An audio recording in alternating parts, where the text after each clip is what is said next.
Afternoon, everyone. Welcome to Gulfstream. Today, Ron Nicoletti along with Brian Nano. Just a few minutes afternoon. What a nice day here in South Florida. We got a fast main track, firm turf course, all-weather Tapeta surface, and of course, Brian, a little later on, 300 Lodge in the Rainbow Six. Yeah, it's growing, growing quickly as it tends to do down here. So a lot to look forward to. It's a tough sequence. It's a good sequence. We'll get into it. I know you've got a ticket, and there we see the graphic there. And, yeah, as you said, just a beautiful day to be down here at the track. I know you're excited to be here today. So Always. I've been here since crack of dawn just to get ready here. And we're in that sequence. The Rainbow Six is our stakes race today, the Raw Stakes. So that is race number 10 this afternoon. So we took care of, I believe, all the early work. Now we can get right into this card. I'm going to start it today on the fast main track. 6 furlongs is going to be the distance. These are maiden claiming. Fillies and mares, 3-year-olds and up, 12-5. We did have a scratch of the 2 outside horses, number 8 and number 9. And Brian was so kind to put an early pick 5 ticket together. So let's check it out. come heck or high water, I'd like to think I'm going to be alive after this race, Ronnie. There's no more singling in the race 1 here anymore. 5 deep. We'll get to it in a second. 51 is the order in race 2. Jetting out on top. We've got a trainer step for Mauricio Fuentes coming up as well. It's kind of a wild one. The single, the best bet of the day. Singling, the best bet of the day. Fulminate in race 3. On the engine with the speed, 75 in race 4, Glory and Victory, and then we'll spread in the get out finale, final leg of the sequence. The top pick, long shot play of the day, Chuzpa was entered yesterday, scratched out, going to run here, 15-1 on the morning line. That's chutzpah. You got to say, Chutzpah? yeah, I mean, it's a Jewish thing. It means you're really into it, excited. I happen to know that because my wife is Jewish. That's how I know about the chutzpah. In there, the first race, as I mentioned, 6 furlongs. I went with the number 4 horse in here, Ride on Beauty, Brian. And this one, who faced considerably tougher in our only previous race on the dirt. Drops, returns to the main track, showed some speed going both long and short. Against 25 maidens on the Tapeta for Jose Garofalo. You're getting Junior Alvarado in the saddle. I'm just keying off that performance, against much better than she's going to face this afternoon. Well, I mean, the junior landing here is significant, right? We've talked about it quite a bit. When you get one of our leading riders and you've got to take note where he lands, the fact that he's on Ride on Beauty, going to get a nice price, too, 8-1 on the morning line, Ronnie. So, and it's early in the betting, but I look over at 7-1 right now. I've got this one firmly in my mix, and speed as well. Speed going short, speed going long. Plenty of foundation here, too. So, yeah, I can see what you're going with on this one. The number 1 bet on drama goes to the red-hot Peter Waldemar and break from the rail this afternoon. Yeah, we'll take a trainer stat here, look at it for Peter, and I hope I'm not late to the party because the barn is just winning anything. But check this one out. First off the claim, dirt sprints here the past 5 years, up in the ante a little bit, 21 of 75, 28% with a big 220 ROI. We've talked about it, it's been a couple weeks now how prolific Peter has been at the Royal Palm meet, 7 for 14. Like I said, I'm just going to try to jump on the bandwagon, see what we get here. This horse fits on paper with these. When with Amador Sanchez was also, it's a popular horse. 2 times in a row has been claimed. Now Peter grabs his 4-year-old daughter of Big Drama, facing some 3-year-old fillies too. The number 5 horse in here is currently the 2-1 favorite. Fearless Girl is changing barns, going to the Joe Orsino barn after the claim stretching out to 3/4 of a mile. I hope both changes help improve on the string of second-place finishes at this level. Sammy Camacho Jr. is going to jump aboard this afternoon. Second-itis, I got this one on my ticket, and that's why I have it in second. Yeah, I mean, I've got her in third because that's what she does. She runs second and third. 10 starts, 7 of them in the money, none of them winning. And the other thing, it's a little worrisome. Well, twofold, Ronnie. She doesn't have any early speed. That's a problem, too. That's probably why she keeps running second or third. The other thing that I note, too, 5 straight in the money finishes.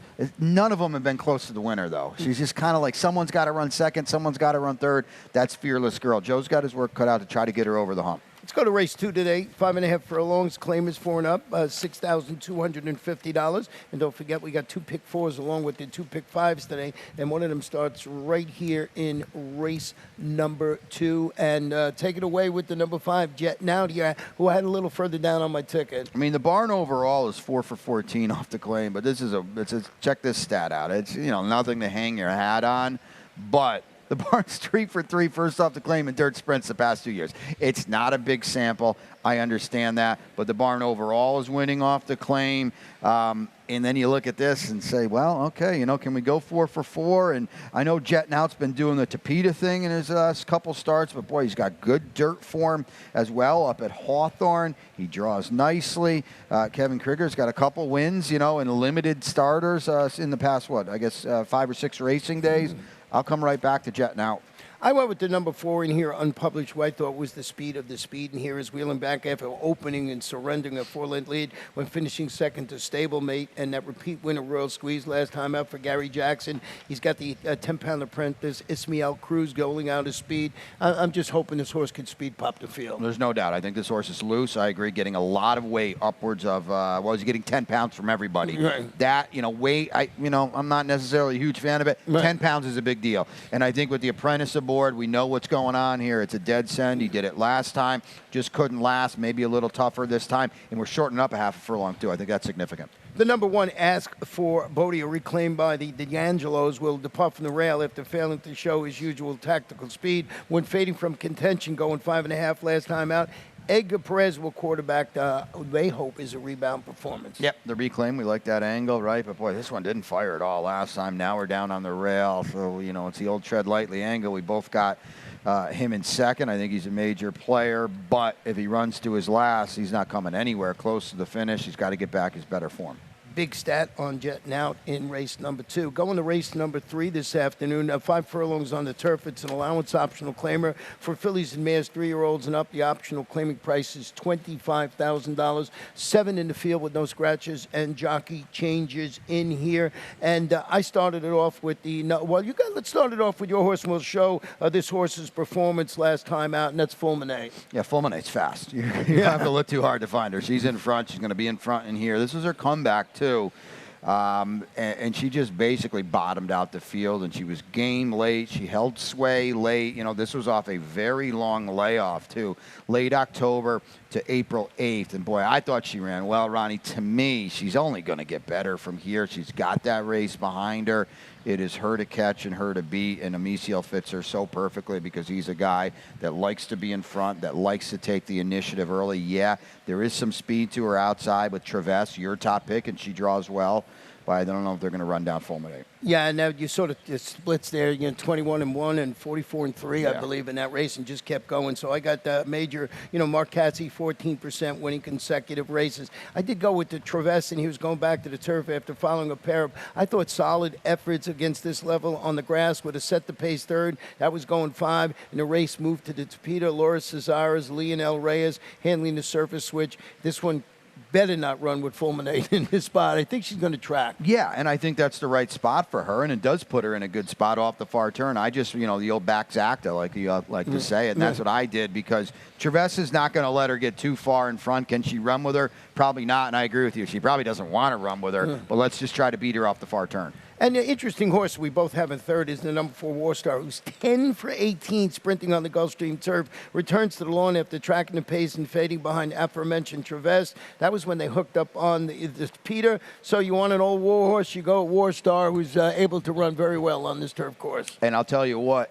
if Fulminate and Traverse do hook up early, she's in the catbird seat off the far turn, watching it all transpire because you look at her turf races, as Ronnie said, much, much better than the Tapeta runs. She's going to be in a nice spot. We might have skipped. We had a stat in here, too, on Fulminate. Didn't we do that? Yeah, we do have a stat. Let's take a look at Mark because I think it further enhances. Check this out here now. 7 for 22, 32%. Big ROI.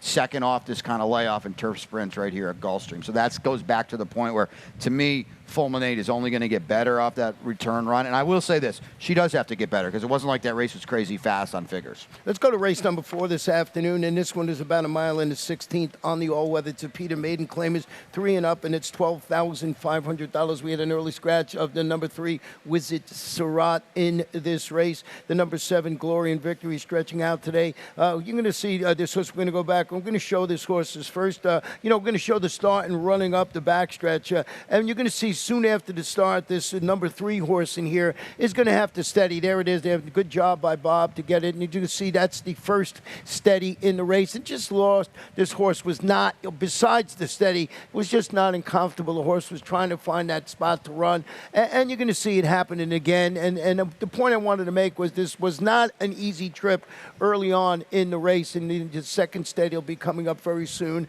And once that happens, you know, I just thought this horse was against it early on in the race. So once again, and then we'll pick it up just through the stretch because this horse finishes second. There you go right now. You're going to see it. Just get steadied back in there. It's got to really put on the brakes that time. Loses 1, 2, 3, 4, 5 positions in that move. And then there it is in the stretch, and she's coming. You know, she's running. And, yeah.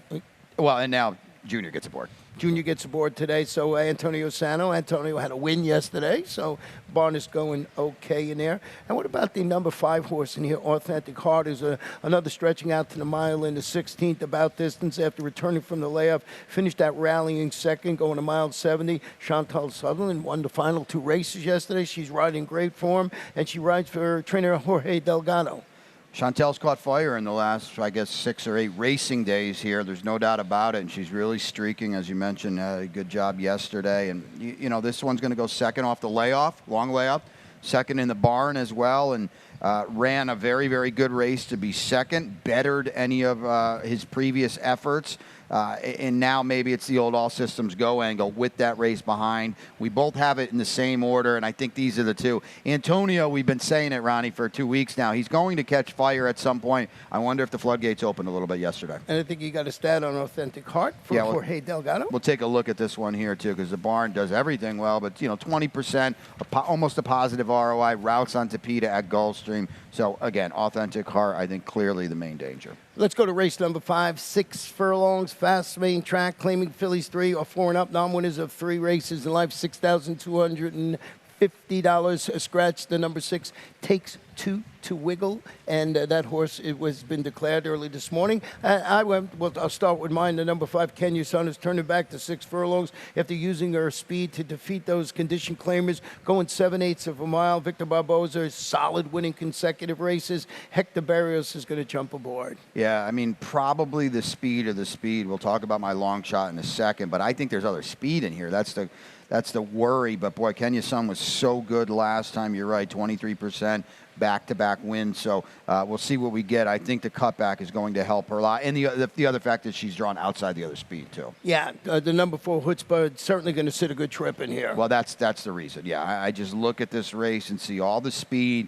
Maybe it sets up for her. She's second off the long layoff, too. I didn't think she ran poorly last time when she was 4th, beaten just 5 lengths in her return. You're going to get a square price, and just maybe, you know, this falls apart and she can pick up the pieces. I saw the same with the 2-horse Future Flay, who does her best running from that stalking position. She can sit the trade. There's a lot of need-the-lead types in here, too, whether they last. There's a bunch of them in here, and Bobby Hess Jr. adds the blinkers. Take a short break. When we come back, have my Rainbow Six ticket with $300,000 gross jackpot guarantee.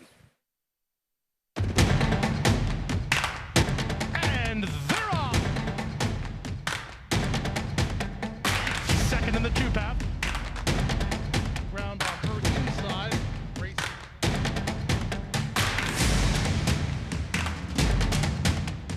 And a quarter of a mile to go, and he's 6 yards out. It's last of the 12 as they roll into the backstretch.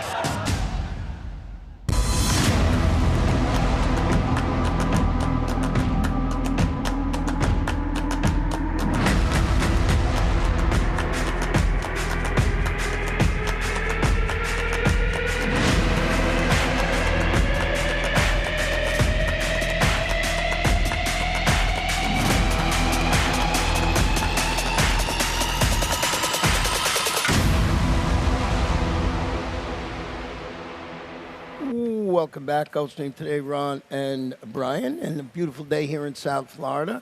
11 races for you this afternoon. So the Rainbow Sticks is going to start in race number 6, which is a 6-furlong sprint for maiden optional claimers. We'll talk about the conditions in the race in a moment. First, we'll show you my ticket, and we'll go through this quickly. We'll talk about the 6th race in a moment. 2 deep in race number 7 with Living Water and starting up. In race number 8, got my long shot up today, and it's a horse that ran at Tampa for the Red Hot Monica McGoey Barn. 12-1 on the morning line. I'll show you a video what that horse had to do in there. Race number 9, I went with Delray Dolly on top. I used a couple others for a little safety. Race number 10, the Raw Stakes. That's our feature racing. I just went with Capture the Time and the Philly Last Leap. I could have gone deep in. It's sort of like No Nay Franklin a little bit. And in the last, actually, I think this horse is going to run well. It's 6 Irish Samurai, who's like 8-1 on the line. A second start for David Fawkes. Second off the bench. I think that horse is going to run well today. I got your long shot and that 6 on top too, my friend. So. Here's the thing. My stuff is in print 2 days before his. Just want to pass that to everybody out there. You know when my analysis is online. You people all know out there. Race number 6. 6 furlongs, maiden optional claimants, fillies and mares, 3-year-olds and up, $40,000. I went to the inside in here with the number 1, Muy Chistosa, who drops to the 40 maiden optional claiming level on the main track.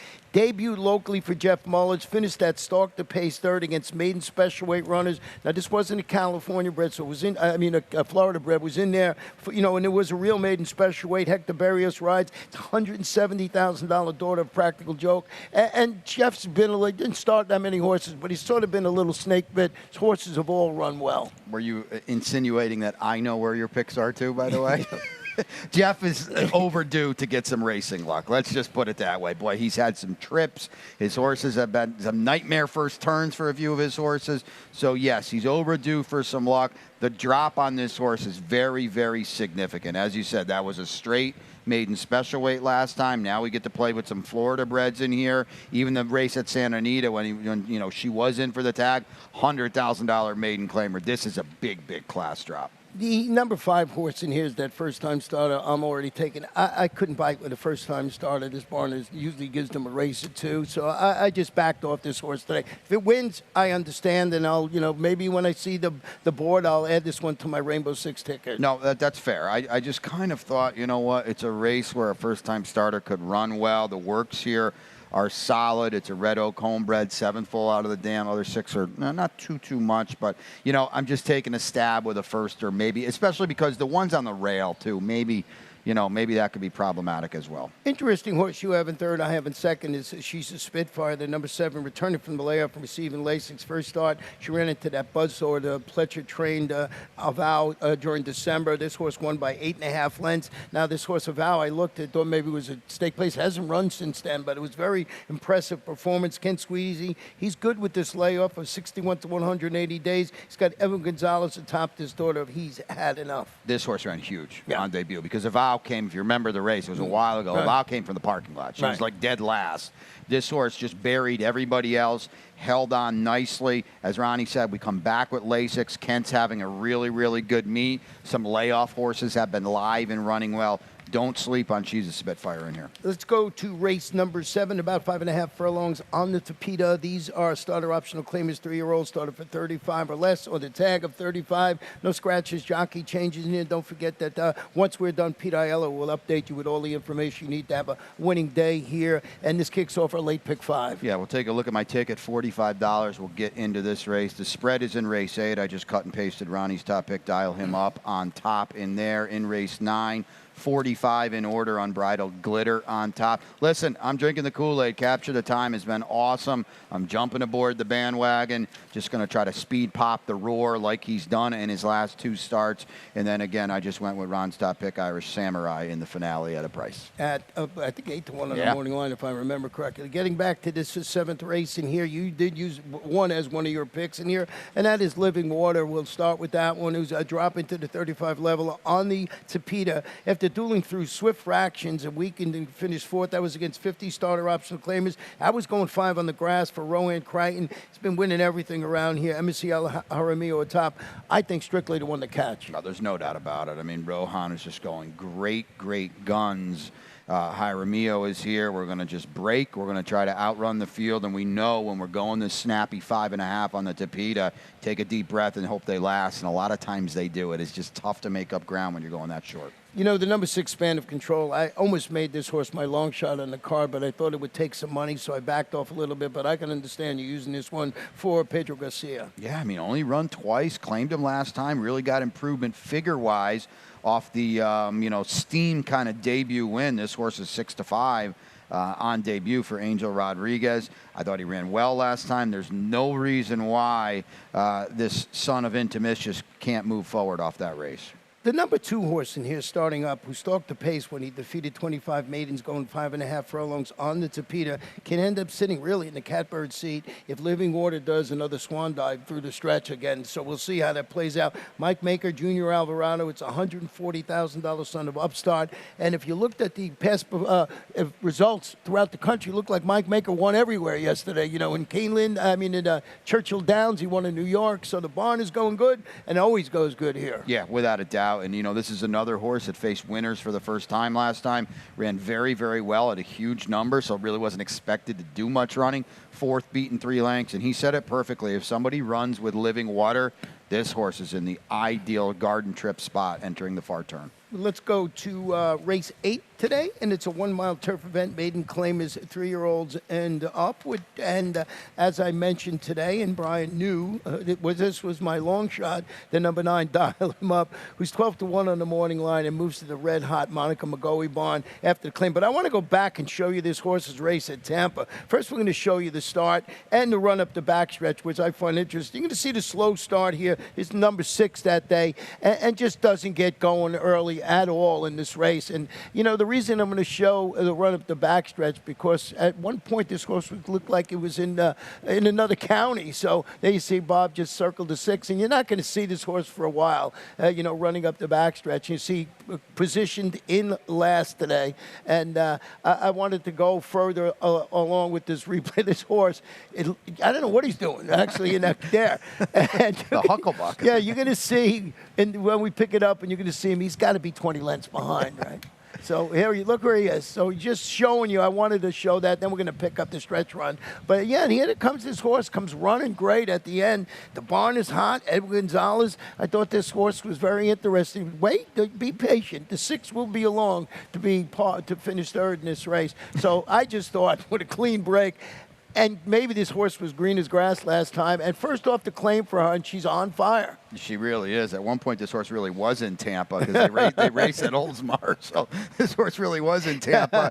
Horse was 5-1 in a big field on debut. So, Owen Hardy had this horse. They liked her a little bit. And you said it, Monica on a tear with a limited amount of starters. I don't think we're getting 12s on this horse. Hopefully we can get half of it, though. I hope we do. The number 2 Tapit Brio is stretching out slightly after responding to the addition of Lasix last time out with an improved duel for the lead second against 25 maidens, going 7.5 on the grass for Lily Curtinez, and you get Miguel Vasquez in the irons. Took a big step forward last time out. Exactly, and he's fine. And just back to Ronnie's top pick and my pick too. We've got upside here. We kind of know what the Tapit Brios can do. We're going to run your 62 buyer, and maybe it'll be good enough. But I think this is a type of race you look for a little bit of a price. You look for a horse maybe moving forward. The number 11 you have a little further down, the shortening up to the mile, responded to the drop down with that rallying 3rd against 25 maidens.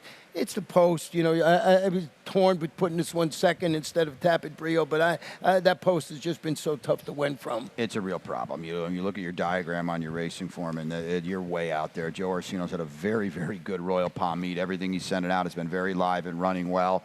This horse is going to have to be really good to win from out there. Let's go to race number 9 this afternoon, and this one is 6 furlongs, claiming fillies, 3-year-olds are 4 and up, non-winners of 2 races in life, and a nice field here of 8 with no scratches or jockey changes. And I'm going to start it off here with the number 5 Delray Dolly, who goes to the Elizabeth Dobles barn after the claim.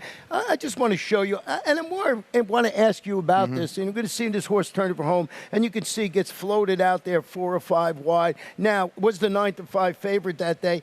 I don't know how much that cost this horse this race. That's what I wanted to ask. Well, I mean, you're going to lose momentum when you get floated out there. Yeah. I don't think there's any doubt about that. And he does run on a little bit. I tend to agree.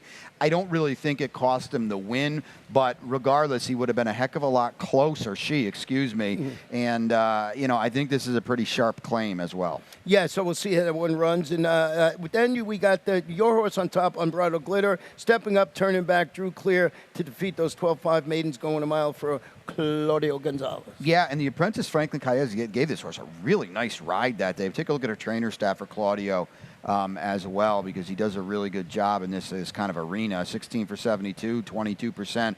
Route to sprint in these mid-level claimers in the past 5 years. Not going to get involved with the ROI because obviously it's a very prolific Maryland, championship barn up there. They're going to bet this, horse. Me personally, the ROI doesn't sway me one way or the other because I'm more of a horizontal player and I want to know where I can use horses with a high percentage. This is one of them. And boy, 6-1. I know we're facing winners here. You're not supposed to be scared of anyone in here, though. The number 2 horse in here, Lara's Lady, who was second to Delray Darling, consecutive sprints during the championship meet, moved to the Victor Barboza Jr. barn, which is good. Makes her first start since she went to the sidelines in March. The barn 26% with new claims. MSCL Jaramillo trying to turn the tables on her nemesis there. She just couldn't get by Delray Darling during the championship meet. Yeah, when she's on form, she's good. There's no doubt about it. You said it, though. March 13th. Well, where have you been a little bit? You don't typically claim a horse for 20 and then sit on him for 2 months. We'll see what we get today. She's got speed. She didn't lose her speed last time. I do think that's significant. She'll probably be in front as far as she can take him. And what about the one, Chica Boom, here with the hot riding Chantal Sutherland? Yeah, I mean, this horse ran very, very well to break her maiden last time. She's going to have to come right back. But, again, she's that was on the turf. Hasn't really been proven on the main track, but is certainly bred for it.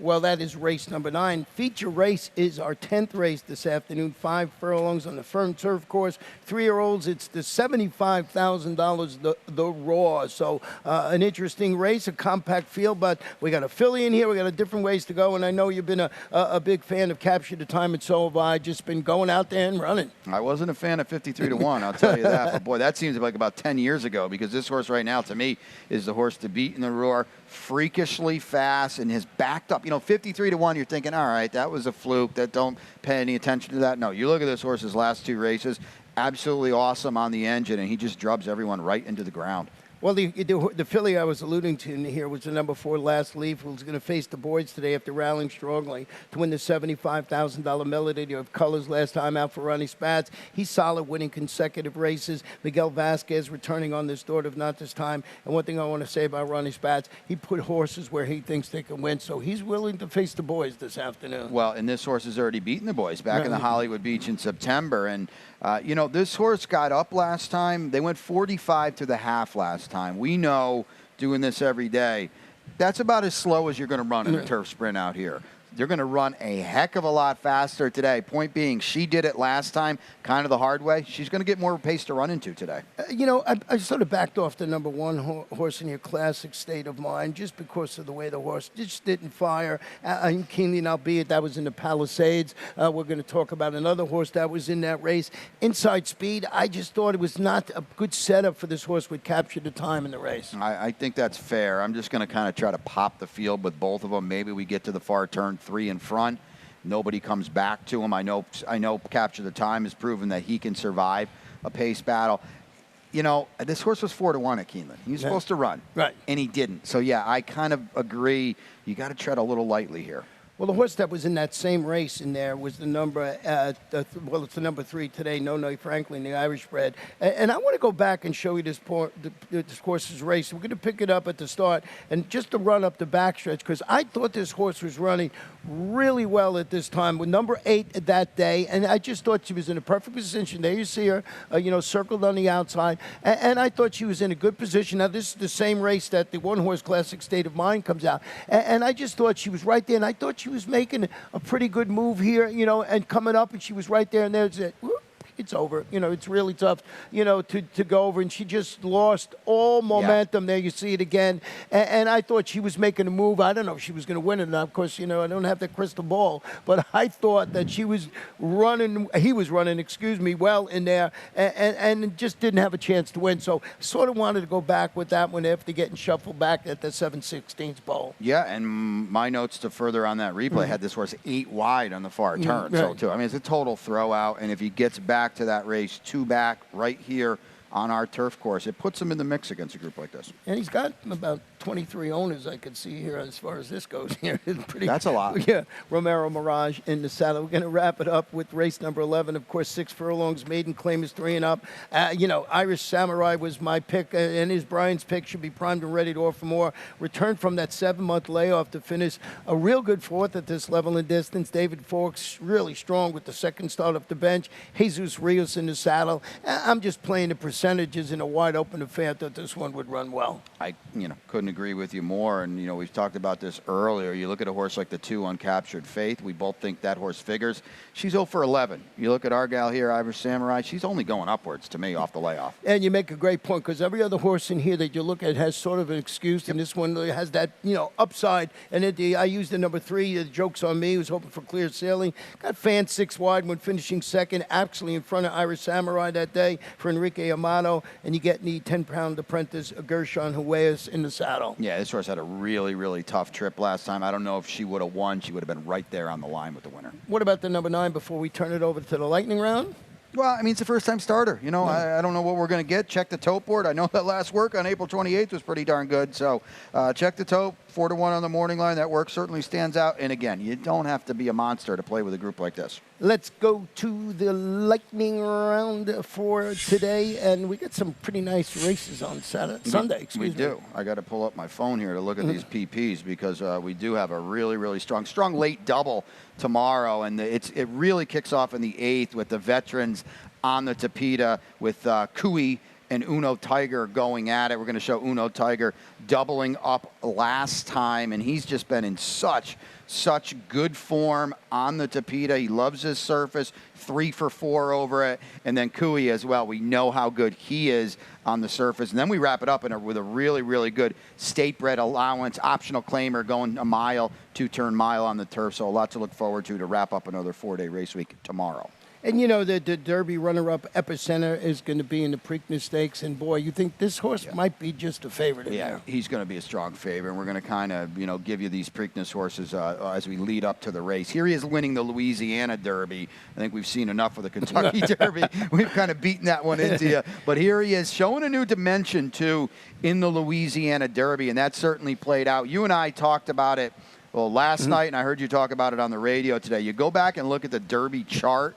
The horses that were, we'll call them 1 through 6, were like 19, 20, 21, 18. Epicenter, I think, was 8th early on. He ran a winning race in the Kentucky Derby. Yeah, and he will be in the Preakness Stakes, and we're going to find out what post position he gets on Monday. You said it. The draw for the Preakness is on Monday. There you see it. 4:30. You can Facebook, Twitter, all that good stuff. I know, Ronnie, you're all over that kind of stuff. Yeah, at PreaknessStakes.com. I'll be there watching intently and seeing how the draw plays out. And that is just not tomorrow, Monday. Monday at 4:30, so check that out. And, we're going to Preakness all the time here because it's such a huge weekend of racing, and it kicks off, you see it there, with the Infield Fest. Yeah, it got lots of stuff. If you haven't been, and I know you haven't been in the infield in your younger days, it's a lot of fun. And you got the Chainsmokers, Marshmello. What great names for bands. I mean, you can't miss them. They're not as good as your band's name, though. No, but I saw Fetty Wap there. But no, Goats Don't Shave didn't play there. Yeah, but Fetty Wap I saw there. Yeah. And of course, you got to get tickets to see all this stuff. Yeah, you can't get in without tickets. So check the websites. Get them early. They're going fast. Preakness 147, front and center in Baltimore next Saturday. We're going to turn it over to one, the only, Pete Aiella, with all the changes you need for this afternoon.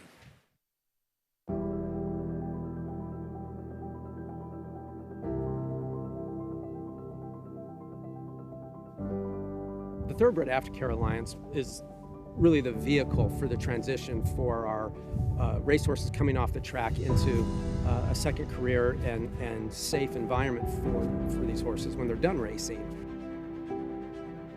I've been passionate about racehorses my whole life, animals in general, and without the TAA to provide that oversight, there would be a big void in terms of making sure that we have this ongoing safe environment for our off-the-track racehorses.